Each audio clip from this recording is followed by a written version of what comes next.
እናንት ሕዝብንስ የምታስተዳድሩ ትንሽ አያቃጥላችሁ?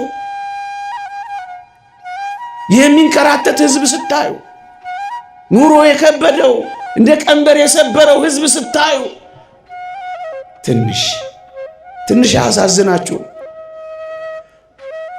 የሚበላው አጥቶ ኩርምት ብሎ የሚያድር አንጀቱ የታጠፈ የሚሄድበት የጠፋው የሚሰራው ያጣ የሚማረው የሚቀጥረው ያጣ ሰው ትንሽ አያሳዝንም? ሚንገላታ የእግዚአብሔር ሕዝብ አያሳዝንም? በተለይ በዚህ ዘመን ኦርቶዶክሳውያን ስለሆኑ ብቻ ደማቸውስ የሚፈስ የለም።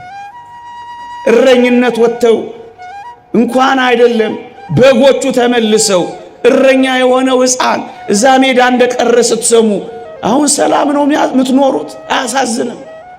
የልጆቹ ቅናት አይበላችሁ?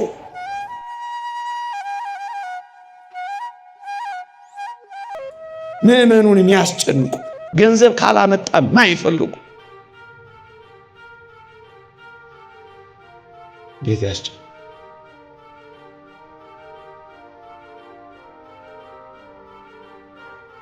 እንዴ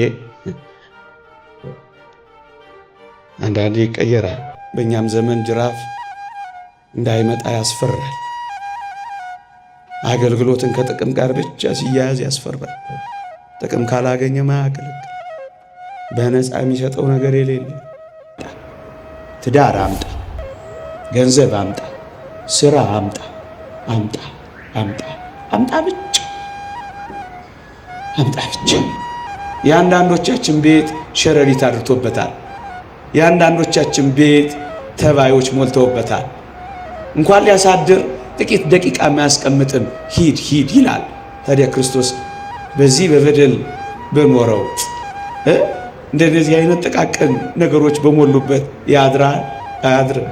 የአንዳንዶቻችን ቤትማ ገና ከደጅ ትልልቅ ውሻዎች ያሰርን ይመስላል። በረዥሙ እንኳን ቤት ውስጥ ሊያስገባ ደጅም የማያስቀርቡ የሚናከሱ ውሻዎች፣ የሚናደፉ እባቦች ያሉበት ይመስላል። ታዲያ ክርስቶስ በዚህ ቤት ውስጥ ያድራል ብላችሁ ታስባላችሁ? ለከርሞ ያው፣ አምናም ያው፣ ዘንድሮም ያው፣ የሚቀጥለውም ያው፣ ለውጥ የሌለው ያኔ ነው ጅራፍ ያነሳው። ግጥም ብለን በዓል እናከብራለን። ሕይወቱ ግን ይጠፋናል። አንዳንዴ ጠባ ለኪዳን ደግሞም ለጉባኤ እንገሰግሳለን። የዚህ ሁሉ ጥቅምና ረብ ፋይዳ የሕይወት ለውጥ ግን እናጣለን። ትምህርቱ ልማድ ይሆንብናል። ስለዚህ መንፈሳዊነቱ ግን ይጠፋል። ማስቀደሱ ልማድ ይሆንብናል፣ መቀደሱ ግን ይጠፋል።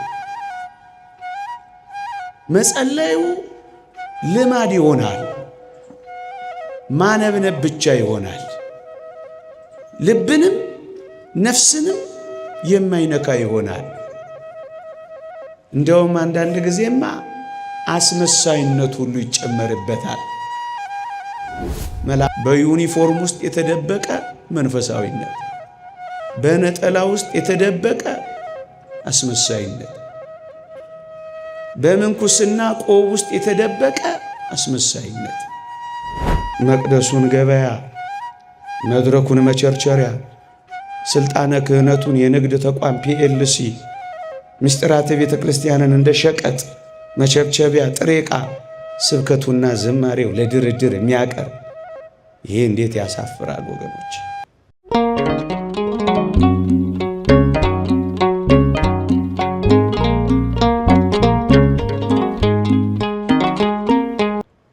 እስመ ዘመነ እንስሳ አለፈ። የእንስሳት ዘመን አለፈ። በዚህች ርዕስ ጥቂት ደቂቃ እንማራለን። በዚያ ዘመን በምኩራብ የነበሩ አገልጋዮች፣ ሌዋውያን፣ ካህናት፣ ሊቃነ ካህናት የአምልኮውን ቦታ የንግድ ቦታ አድርገውት ነበረ። ከአምልኮ መፈጸሚያ ቦታነት ወደ ንግድነት፣ ወደ ገበያነት ቀይረውት ነበረ። ከሩቅ አገር መስዋዕት ሊሰዉ የሚመጡ መስዋዕት ለማቅረብ የተጉ ብዙ ሰዎች ለኃጢአት ስርየታቸው ላም፣ በግ፣ ፍየል ይዘው ይመጣሉ እና ምን ያደርጋሉ? ልክ እዛ መቅደስ ውስጥ ሲደርስ እዚያ ምኩራብ መስዋዕቶቹ ሲደርሱ እነዚህ አገልጋዮች መስዋዕቱን ይዘው የመጡትን ሰዎች እነዚህ ከስተዋል፣ እነዚህ ገርጥተዋል፣ እነዚህ መንምነዋል፣ አንቀበላችሁም ይሏቸዋል።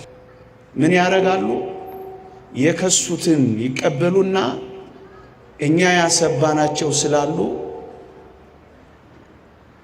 እነሱን እንድንሰጣችሁ በልዋጩ ገንዘብ ደግሞ ጨምሩ እያሉ ደንበኛ ንግድ ይዘው ነበር።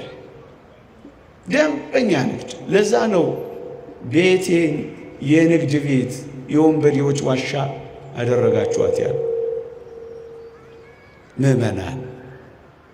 ለዚህ ነው እግዚአብሔር የጠላው። ለምን ግን እንደዚህ ሆኑ? ለምን አምልኮቱን ወደ ንግድነት ቀየሩ? ለምን አደረጉት ይሄንን? ቅዱሳት መጻሕፍት ምን ይላሉ መሰላችሁ? አይሁድ ምልክቱን ብቻ እንጂ ሕይወቱን አልያዙትም ነበር ይላሉ። ለምልክቱ በዓሉን ያከብራሉ፣ ለምልክቱ መስዋዕት ይሰዋሉ፣ ለምልክቱ ቤተ እግዚአብሔር ይመላለሳሉ፣ ለምልክቱ ያገለግላሉ። ሕይወቱ ግን የላቸውም። ሕይወታቸው ንግድ ነው፣ ኑሯቸው ግን አስመሳይነት ነው። ምልክቱን ይዘዋል፣ ወደ ሕይወቱ ግን አልደረሱም። ወገኖቼ እግዚአብሔር የጠላው ይሄንን ነው። ምዕመናን፣ አንዳንዴ እኛም እንደዚህ እንሆናለን። ምልክቶቹ አሉ፣ በእውነት ደስ እንላለን፣ ግጥም ብለን በዓል እናከብራለን። ሕይወቱ ግን ይጠፋናል። አንዳንዴ ጠባ ለኪዳን ደግሞም ለጉባኤ እንገሰግሳለን። የዚህ ሁሉ ጥቅምና ረብ ፋይዳ የሕይወት ለውጥ ግን እናጣለን። ሕይወቱ አይኖረንም፣ ምልክቱ ብቻ ይኖረናል። እሱን ነው እግዚአብሔር የጠላው ወገኖች። እኔና እናንተስ ጋር ምልክቱ ብቻ ነው ያለው፣ ሕይወቱም ጭምራል። እንደውም ቅዱስ ቄርሎስ ምን ይላል? መንፈሳዊነት የሌለው ልማድ ብቻ አድርገውታል ይላል። ለዚህ ነው እግዚአብሔር የጠላው። እዩ፣ ካህናቱ የነቢያቱን ትምህርት አንቀበል ብለዋል። በፍጹም ከእግዚአብሔር ቃል ርቀዋል። የእግዚአብሔር አይመስሉ። ያ ሰባኪ እንደተናገረው እግዚአብሔርን የማያውቁ የእግዚአብሔር ሰዎች እንዳለው። አንዳንዴ እኛም ጋር እኮ እንደዚህ ነው።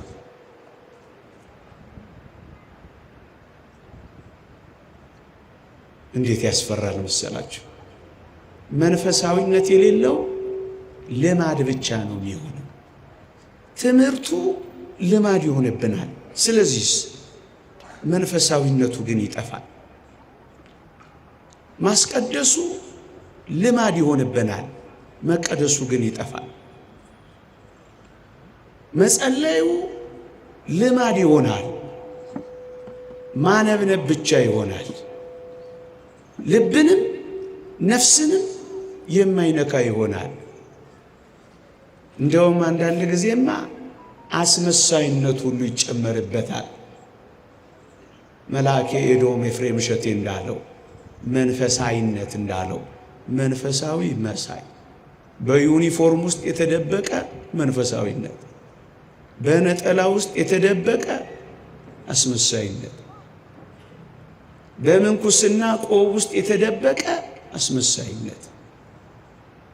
ምእመናን፣ መጽሐፍ ቅዱስ ከአታላይቱ ይልቅ ከዳተኛይቱ ጸደቀች የሚለው ይሄንን ነው። በጣም አታላዮች እንሆናለን።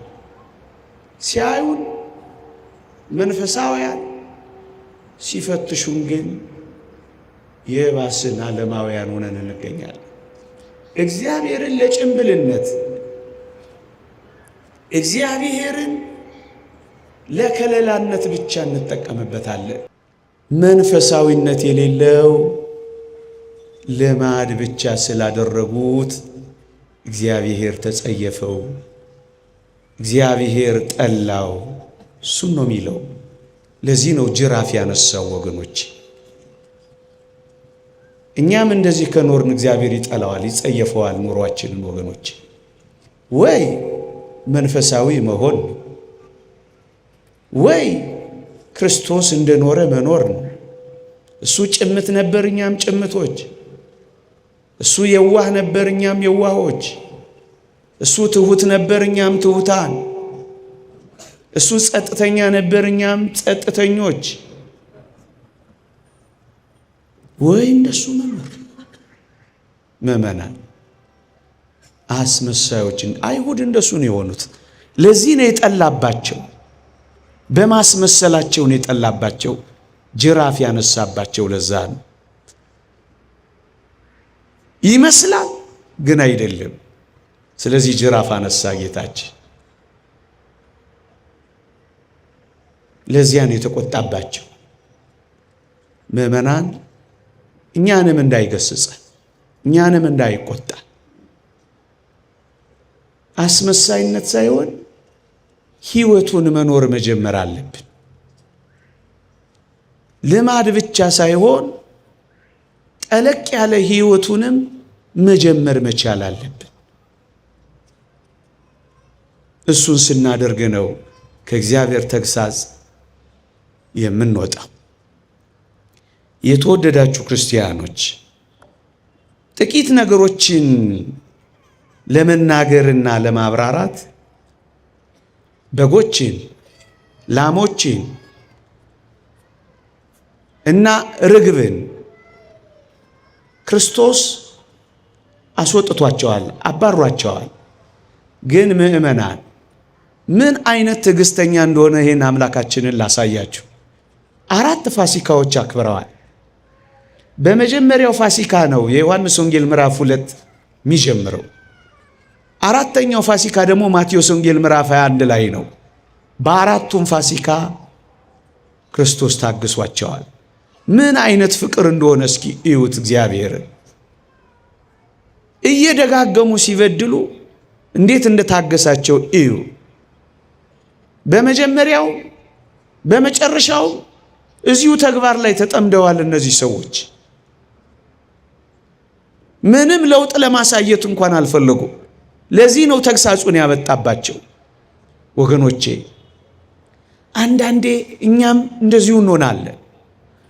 ለከርሞ ያው፣ አምናም ያው፣ ዘንድሮም ያው፣ የሚቀጥለውም ያው፣ ለውጥ የሌለው። ያኔ ነው ጅራፍ ያነሳው፣ ያኔ ነው የምር የገሰጸው። አንድ ሁለተኛ፣ በጣም የሚደንቃችሁ ሰዎቹን አይደለም ያባረረው፣ መስዋዕቱን፣ ለመስዋዕት የሚቀርቡትን ነው ያባረረው ክርስቶስ። ለምን ካላችሁኝ፣ ዋናው ማሳየት ማስተማር የፈለገው ርዕሴ ላይ ነው ማርፈው። እስመ ዘመነ እንስሳ አለፈ፣ የእንስሳት ዘመን አለፈ። አሁን የሚሰዋ በሬ፣ አሁን የሚታረድ በግ አይደለም። ነዋ በግዑ ዘእግዚአብሔር ዘያትቱ ያሴስል ኃጢአተ ዓለም፣ የዓለምን ኃጢአት የሚያስተሰርይ በግ ስለመጣ በጎች ምን ያደርጋሉ? መልእክቱ እሱ ነበር። የላሞችና የጊደሮች ደም ጊዜያዊ ስርየትን ስጋን ከመቀደስ ያላለፉ እነዚህ መስዋዕቶች ምን ያደርጋሉ? አሁን ግን ስጋንም ነፍስንም ሕሊናንም ጭምር የሚቀድስ እውነተኛ መስዋዕት በግ ስለመጣ እነዚህ በጎች፣ እነዚህ ላሞች፣ እነዚህ ፍሪዳዎች ምን ያደርጋሉ? ጭብጡና መልእክቱ ግን እሱ ነበር። አልገባቸውም እንጂ ቅዱስ ጳውሎስ የኋለኛውን ሊሽር ሁለተኛውን ሊያቆም የኋለኛውን ይሽራል ይላል። አሁን ጌታችን አዲስ ቤተ መቅደስ አንጽቶ ሊሰጣት ነው ለአዲስ ኪዳኗ ቤተ ክርስቲያን። ስለዚህ ቤቱን ያጸዳው። ቤቱ አያስፈልግም አላለም እንዳንዳንዶች። ቤቱንም አፍርሱት መቅደስ አያስፈልግም አላለም እንዳንዳንዶች። መቅደሱን አነጻ፣ ገበታውን ገለበጠ፣ መስዋዕቱን አባረረ።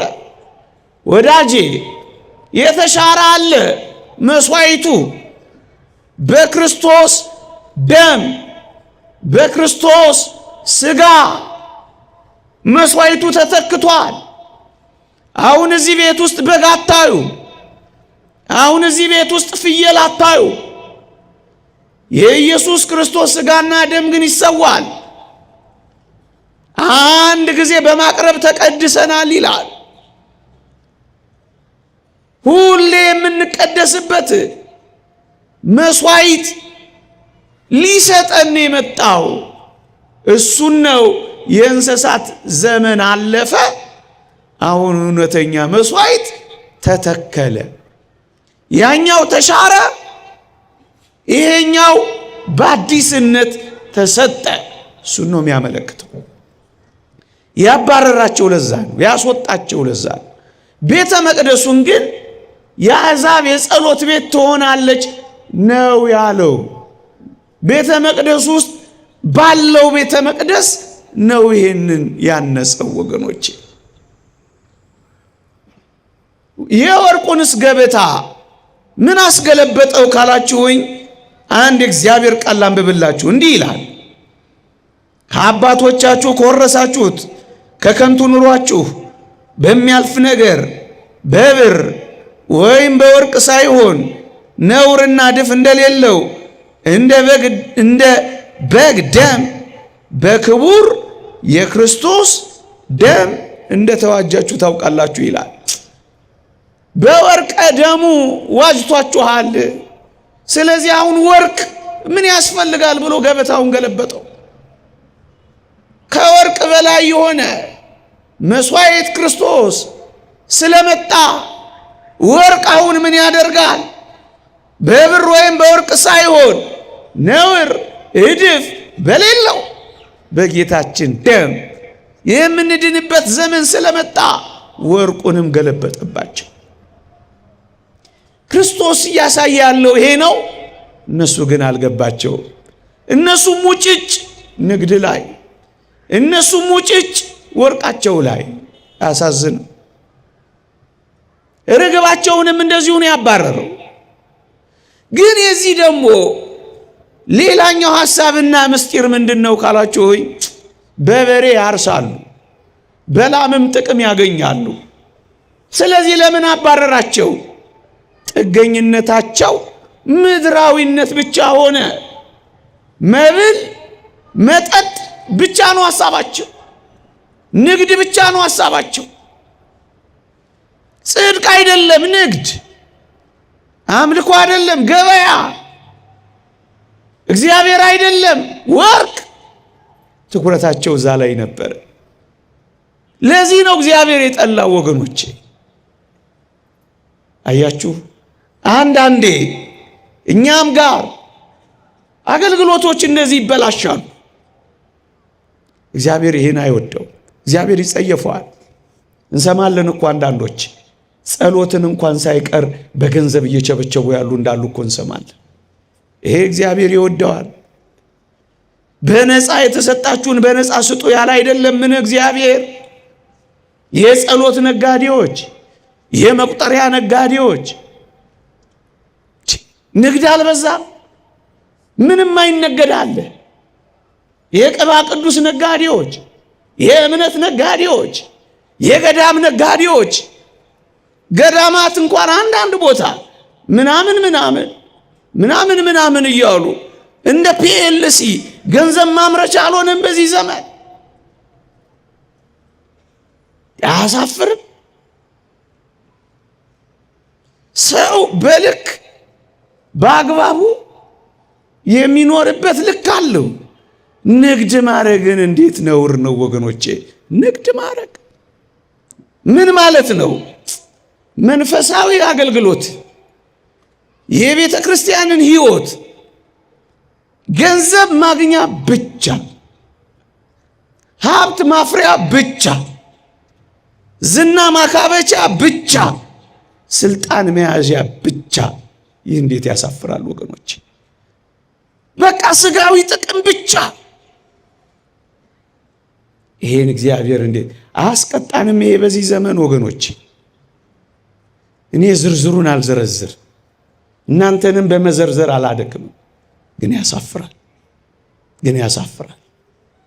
ጥቅም እስካልተገኘበት ድረስ ማገልገል የማይፈልግ ከሆነ ይህ ምንኛ ጅራፍ ያስነሳል። የተወደደ መድኃኒታችን እንዴት እንዳገለገል አልሰማችሁ?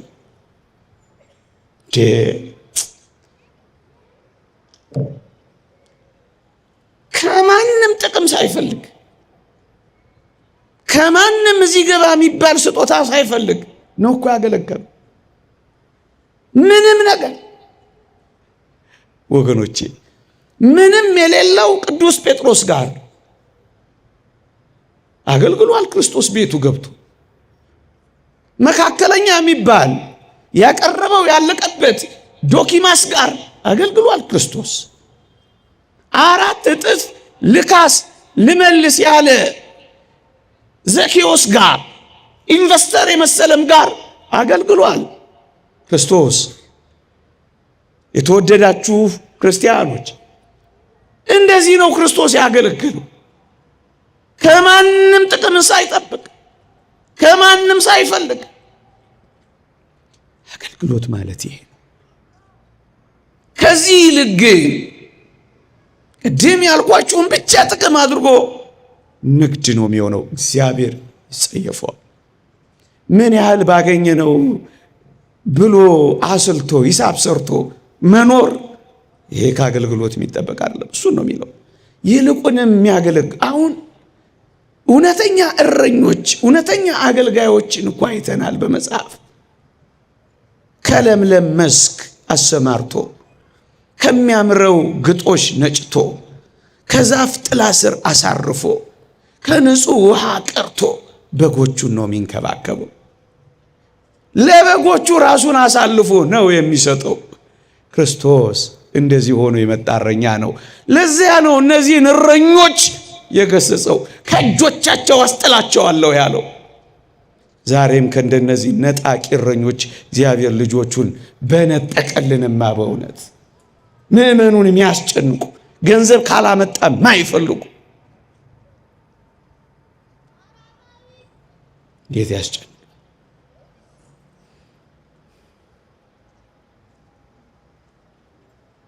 እንዴ አንዳንዴ ይቀየራል። በእኛም ዘመን ጅራፍ እንዳይመጣ ያስፈራል። አገልግሎትን ከጥቅም ጋር ብቻ ሲያያዝ ያስፈራል። ጥቅም ካላገኘ ማያገለግል፣ በነፃ የሚሰጠው ነገር የሌለ፣ መቅደሱን ገበያ፣ መድረኩን መቸርቸሪያ፣ ስልጣነ ክህነቱን የንግድ ተቋም ፒኤልሲ፣ ምስጢራተ ቤተ ክርስቲያንን እንደ ሸቀጥ መቸብቸቢያ፣ ጥሬ ዕቃ፣ ስብከቱና ዝማሬው ለድርድር የሚያቀርብ፣ ይሄ እንዴት ያሳፍራል ወገኖች! ይሄንን ነው እግዚአብሔር የሚጠላው የሚገስጸው። ጅራፍ አንስቶ የሚገርፈው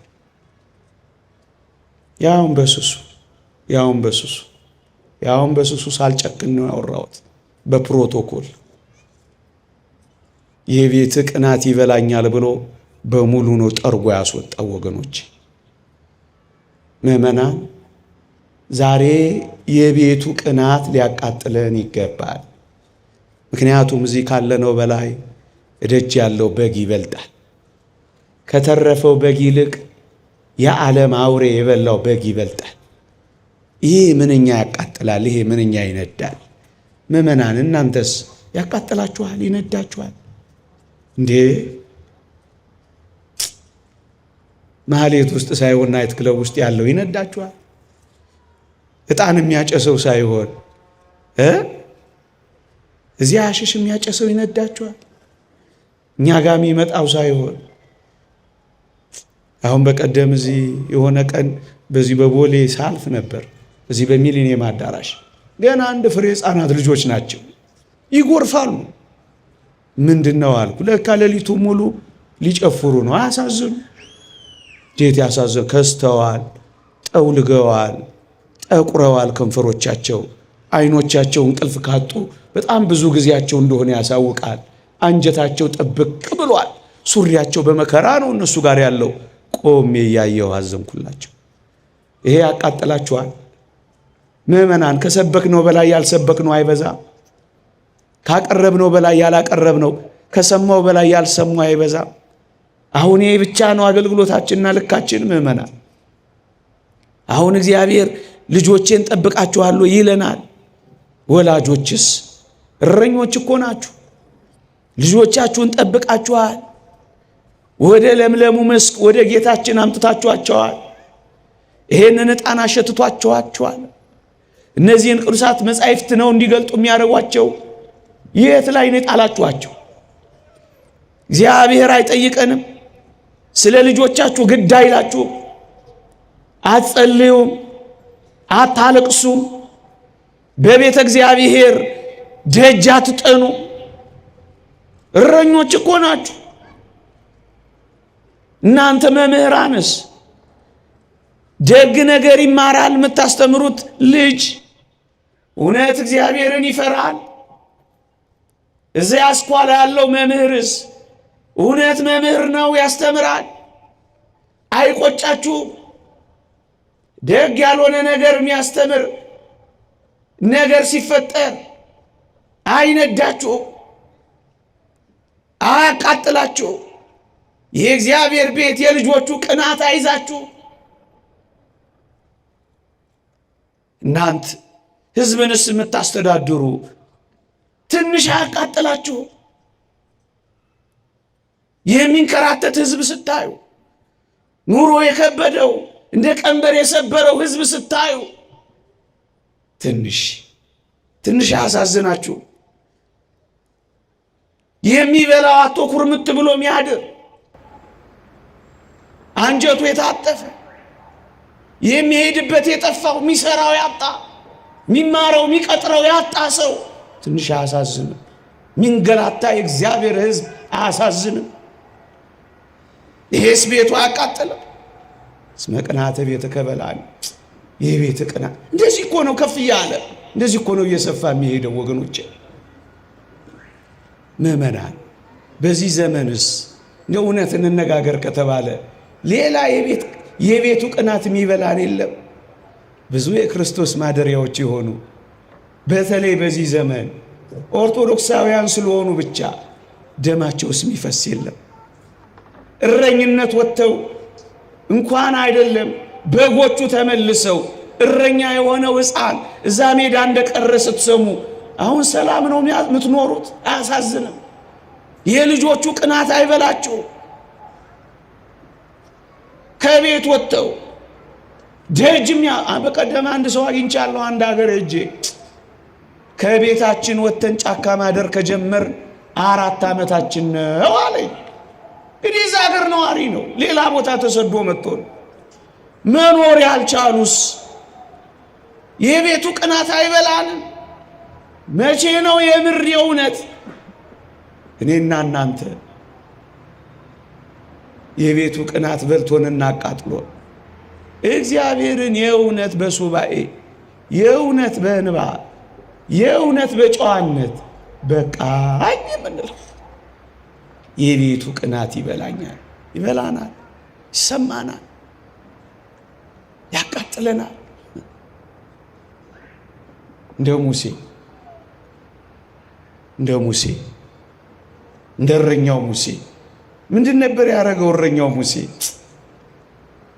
ይህ ሕዝብ ከሚጠፋ ከሕይወት መጽሐፍ እኔ ልጥፋ ነው ያለው ሙሴ። እንዲህ አይነት እረኞች ያስፈልጉናል። ከመንጋው ፊት የሚበሉ እረኞች ያስፈልጉናል። ስለ በጋቸው የሚሰዉ እረኞች በዚህ ዘመን ያስነሳልን እግዚአብሔር ያስፈልገናል። ያላቸውን የሚተዉ ስለ መንጋው የሚኖሩ በመንጋው የሚኖሩ ሳይሆን ስለ መንጋው የሚኖሩ እንደነዚህ አይነት እረኞች ያስፈልጉናል። ሙሴ እንደሱ ነው ያለው። ይህን ሕዝብ ከምታጠፋ ከሕይወት መጽሐፍ እኔ በፈርዖን ቤት ካለው ቅምጥልነት ይልቅ በግብፅ በፈርዖን ቤት ካለው ጊዜያዊ ተድላ ደስታ ይልቅ በበረሃ ከሕዝቡ ጋር መንከራተትን የመረጠ ድሎትን ምቾትን የናቀ እረኛ ሙሴ አይደለም? ደስ እኮ ነው። የሕዝቡ ቅናት የበላው ሙሴ፣ ከሕዝቡ ጋር አብሮ በበረሃ የሚመላ ሙሴ እንደሱ ነው እረኝነት። እና ሰዓት እንዳልወስድ እንዲህ አይነት ዘመን ላይ የቤቱ ቅናት ሊበላል ምንም ነገር እንኳን ማድረግ ባንችል ንጹሕ ሆነን መጸለይ መፍትሄ ነው ወገኖች። የንጽህና ጸሎት፣ የንጽህና ጾም፣ የንጽህና እጆችን መዘርጋት፣ ንጹሕ ሆኖ ማልቀስ እግዚአብሔር ይሰማናል። አንድ ቀን ስለ አንዲት የራሔል እንባ አይደል ሕዝቡን ከእሳት ያወጣው? እግዚአብሔር ይሰማናል ምእመናን፣ እግዚአብሔር ያየናል ምእመናን። ስለዚህ እንደ ቀላል ጊዜ አትዩት፣ ግድ የለም። ሌላውና ማስተላለፍ ያለብኝ ግን እንደው የቤቱ ቅናት ሊበላን የሚገባው አሁን ያልኳችሁን ብቻ አይደለም። እኛም እኮ አንዳንዴ ምእመናን ሕይወታችን ንግድ ብቻ ይሆናል። እውነት እንነጋገር ከተባለ ጽድቅንና መንግሥቱን ከማስቀደም ይልቅ ይህ እግዚአብሔርን ስጦታ ብቻ በማስቀደም መኖር ምንድን ነው? ይሄ እንዲሰጠን ብቻ ነው የምንፈልገው። ልጅ አምጣ፣ ትዳር አምጣ፣ ገንዘብ አምጣ፣ ስራ አምጣ ብቻ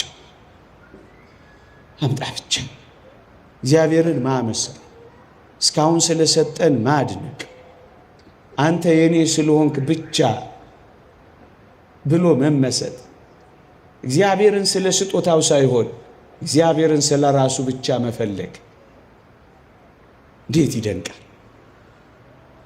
እንዴት ይደንቃል! ከዚህ ሕይወት ውጪ ግን እግዚአብሔር ሊሰጠን ስለሚችለው ነገር መከተል እሱ ንግድ ነው የሚሆነው፣ እሱ ገበያ ነው የሚሆነው። ካልሰጠን አለመከተል፣ አለማምለክ፣ ከሰጠን ደግሞ መከተል፣ ይሄ ንግድ ነው የሚሆነው። አባቶቻችን እንደሚያስተምሩን ለነፍስ ጥቅም ለእግዚአብሔር ፍቅር ተብሎ ካልሆነ በቀር ጸሎትም ሱባኤም ጾምም አገልግሎትም ለነፍስ ጥቅም ለእግዚአብሔር ፍቅር ካልሆነ ንግድ ነው የሚሆነው ነው የሚሉት ነጋዴዎች እንዳልነው። እግዚአብሔርን የያዘ እኮ ሁሉም የእሱ ነው የሚሆነው። የተወደዳችሁ ክርስቲያኖች ምን ይጎልበታል? የኔ የሆነው ሁሉ ያንተ ነው እኮ ነው የሚለው። እዛ ሉቃስ ወንጌል ምዕራፍ 15 ላይ ያንን አባት አላያችሁት? ለምን ድርሻዬን አትሰጠኝም አለው። ልጄ ሆይ የኔ የሆነው ሁሉ እኮ ያንተ ነው አለ። እግዚአብሔር ያንተ ከሆነ የእግዚአብሔር የሆነው ሁሉ ያንተ የሆነ የለ። ስለዚህ የእግዚአብሔር የሆነውን ሁሉ ከማሰስና ከመፈለግ ይልቅ ራሱን ሁሉ በሁሉ የሆነውን ሁሉን በእጁ የያዘውን ራሱን አትይዘው። እሱን ለቀህ እሱ የሚሰጥህን ጥቃቅን ነገር ለምን ትፈልጋለህ? ዋናውን ባለጸጋውን እሱን አትይዘው። እሱን ከያዝክ እኮ ሁሉ ያንተ ነው የሚሆነው። ለነፍስ ጥቅም፣ ለእግዚአብሔር ፍቅር ተብሎ ነው የሚደረገው። አለበለዛ ንግድ ነው፣ ገበያ ነው የሚሆነው። ገበያ ነው የሚሆነው። ሙሴ በውሃ ክርክር ምክንያት እግዚአብሔርን ቢያሳዝን እግዚአብሔር ወደ ከነዓን አትገባም አለው። ልብ በሉ፣ ከነዓን እንደማይገባ ሙሴን ነገረው። ግን ሙሴም እንዳረገ ታውቃላችሁ? አገልግሎቱን የቀጠለው። ምክንያቱም ሙሴ እግዚአብሔርን የተከተለው ስለ ከነዓን አይደለም፣ ስለ ራሱ ስለ እግዚአብሔር ነው። ወዳጄ እግዚአብሔርን የምንከተለው ስለ ራሱ ስለ እግዚአብሔር ነው እንጂ ስለ ምንም ነገር አይደለም። ይልቅ ጸሎት፣ ይልቅ ሱባኤ፣ ይልቅ በየገዳማቱ መንከራተታችንን መዞር፣ የበቁ አባቶች ፍለጋ ዙረታችንን ለነፍስ ጥቅም ለእግዚአብሔር ፍቅር እናድርገው። አለበለዛ ለዕድሜ ማርዘሚያ፣ ለንብረቴ መጥቀሚያ፣ ለግዛቴ ማቅኛ፣ ለጠላቴ መጉጃ እያለ የምንጸልየው ጸሎት የምንይዘው ሱባኤ ንግድ ብቻ እንዳይሆን ያስፈራል። ስለዚህ የነፍስ ጥቅም የእግዚአብሔር ፍቅር ላይ ማተኮር፣ ከዚያ ሌላው ሁሉ ይመጣል ይጨመራል። በቃኝ እስክትለው፣ አቁም እስክትለው፣ ያዘው እስክትለው ድረስ ያጎርፈዋል። መሸከም እስኪያቅት ድረስ ነቅንቆ ጠቅጥቆ ያሳቅፋል። ንግድ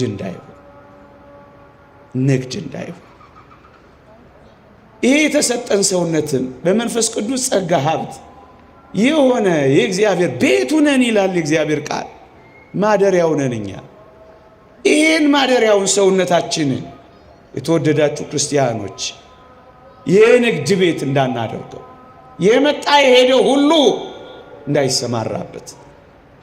የእግዚአብሔር ማደሪያ ነው፣ የንጽህና ማረፊያ ነው። የርኩሰት ቤት እንዳና ይህ ንግድ ነው የሚሆነው። ተግሳጽና ጅራፍ የሚያስነሳው ይሄ ነው። ቅድስናን ፍጹም እያደረግን ራሳችንን ከሚያረክሱ ነገሮች እንለይ እንዳለው ቅዱስ ጳውሎስ ቤቱ ነን።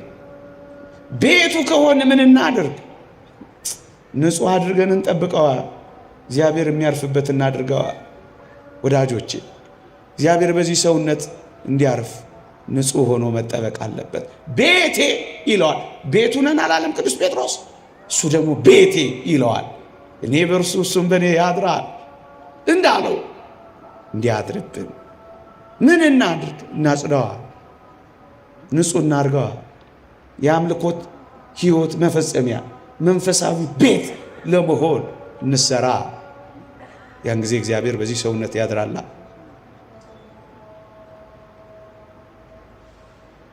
የአንዳንዶቻችን ቤት በበደልና በኃጢአት ምክንያት ይሸታል። ይቅርታ ለቋንቋዬ ትንሽም ይከረፋል። ታዲያ ክርስቶስ በዚህ ቤት ያድራል። የአንዳንዶቻችን ቤት በክፋት፣ በምቀኝነት፣ በጥላቻ የአንዳንዶቻችን ቤት ትርምስምሱ ወጥቷል። እንኳን ሊያድርበት የሚረግጥበት መሬት እንኳን ያጣል። ታዲያ ክርስቶስ በዚህ ቤት ያድራል። የአንዳንዶቻችን ቤት ሸረሪት አድርቶበታል። የአንዳንዶቻችን ቤት ተባዮች ሞልተውበታል። እንኳን ሊያሳድር ጥቂት ደቂቃ የማያስቀምጥም ሂድ ሂድ ይላል። ታዲያ ክርስቶስ በዚህ በበደል በኖረው እንደዚህ አይነት ጥቃቅን ነገሮች በሞሉበት ያድራል? አያድርም። የአንዳንዶቻችን ቤትማ ገና ከደጅ ትልልቅ ውሻዎች ያሰርን ይመስላል። በረዥሙ እንኳን ቤት ውስጥ ሊያስገባ ደጅም የማያስቀርቡ የሚናከሱ ውሻዎች፣ የሚናደፉ እባቦች ያሉበት ይመስላል። ታዲያ ክርስቶስ በዚህ ቤት ውስጥ ያድራል ብላችሁ ታስባላችሁ? ቤቱ ነን፣ ቤቶቼ እንዲለን በእውነት በንስሐ ልናጸዳው ይገባል። ክርስቶስ ጅራፉን ከማንሳቱ በፊት እኔና እናንተ የንስሐን ጅራፍ አንስተን ቤታችንን ልናጸዳው ይገባል። እስመ ዘመነ እንስሳ አለፈ፣ የእንስሳት ዘመንማ አለፈ። ይቆየን።